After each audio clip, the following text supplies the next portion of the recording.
That way nothing is too illegal, and I won't get deported! Exclamation mark.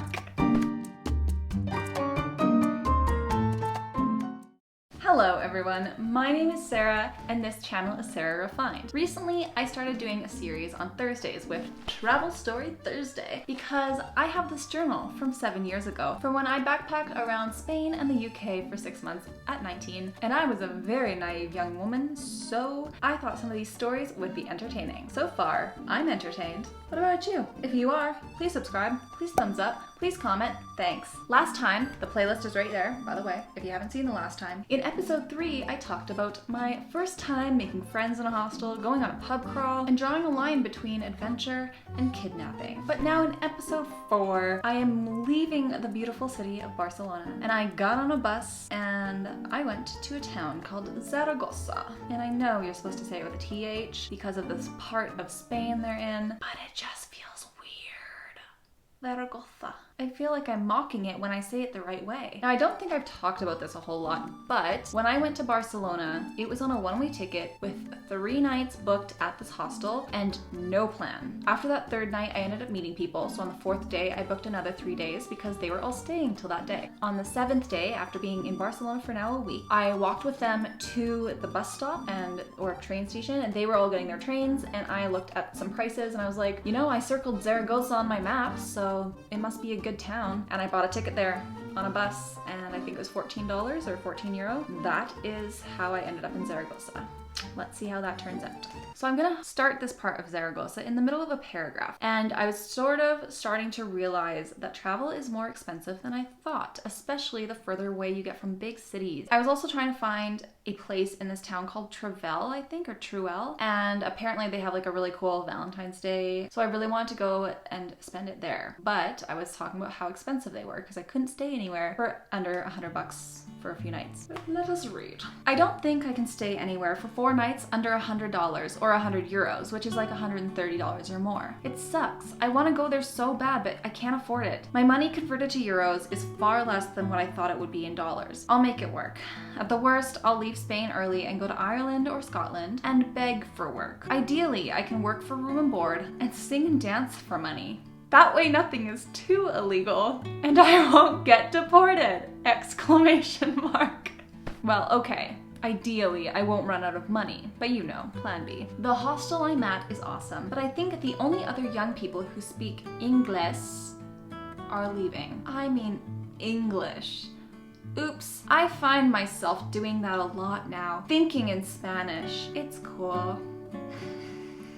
Does that sound cringy to you? Because it sounds really cringy to me. And I totally remember thinking like that, and you know what? I think I thought that way and acted that way a lot longer than I want to take credit for. Anyway, I then go down to say, I want to find a castle without a guide so that I can get lost in it. One day when I'm rich, I will first feed the homeless of Canada, and then I will buy an old castle in Spain. The parties will be epic. I liked to always take my book and like go make it obvious that I was journaling because I was just that girl that was kind of different, and like rather than being on my phone, I was gonna be reading a book or like writing one.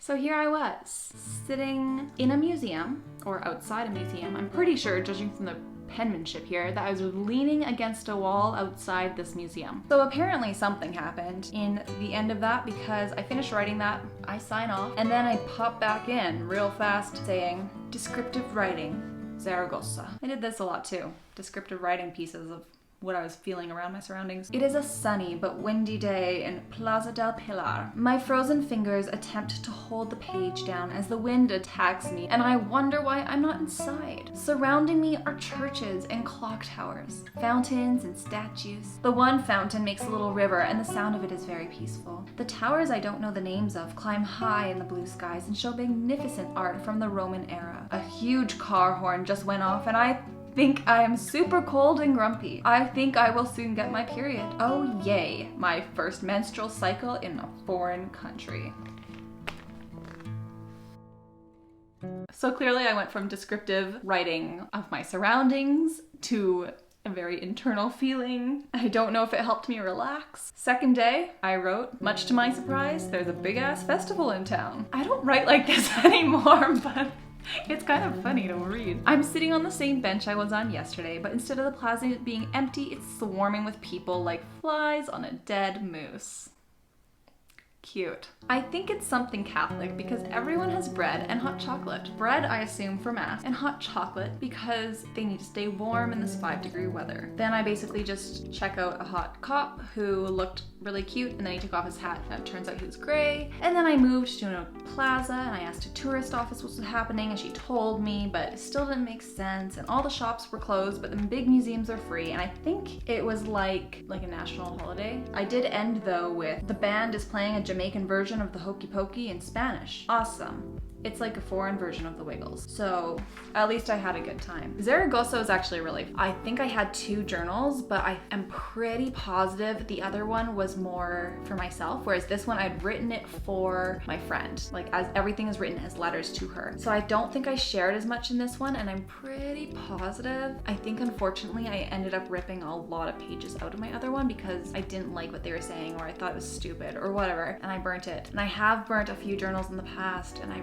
really regret it. Don't do it, no matter how cringy and awful they are. So in Zaragoza, to summarize that week, I think I actually stopped writing at that point, and I didn't write again until I started going to Seville, which is my next city. And I think the reason I wasn't writing as much was because I actually met these 3 lovely women, and we had a lot of fun. They were close to my age. 2 girls were from Finland, Mari and Maria. Hello if you're watching. And then the third one was from Germany, I believe, and her name was Joanna, I'm pretty positive. And hello if you're watching. These 3 made it so fun. The 2 of them, the Finland girls, were traveling together, but they had both just done like a week or so separate and were meeting back at this hostel. So it was kind of like 4 of us all traveling alone, sort of. And we did end up going on a pub crawl. We were the only 4 people to sign up for it. I think it was on a Tuesday. Keep in mind that the entire city was shut down for like their festival stuff, so there wasn't a whole lot going on. And I remember walking into a couple different clubs that we had like the tickets for, and I think they were like super dead. It wasn't that fun, but we ended up sitting and having dinner and drinks, and I only took a couple photos because I did not like photos of myself back then. And if you don't like photos of yourself, just take them anyway, because one day that will change and you're going to regret not having photos of yourself enjoying good times and making memories with friends and people you're probably not going to see again. So that's my advice that I learned in Zaragoza 7 years later. I didn't write for 6 days. It's hard for me to remember all the details. If you haven't seen my video on journaling, I'll link it there and in the description. But this is why I recommend journaling so much, because eventually you forget all those great times because they're replaced with more great times, hopefully. Joanna, the girl from Germany. I really hope her name is Joanna. But she was the one that told me about Workaway, which is then what led me to signing up for it, which I think I talk about in the next episode. And it led me on my whole adventure and took me all across the UK, because up until that point I really had, my whole goal was to spend 6 months in Spain. Clearly did not plan it well.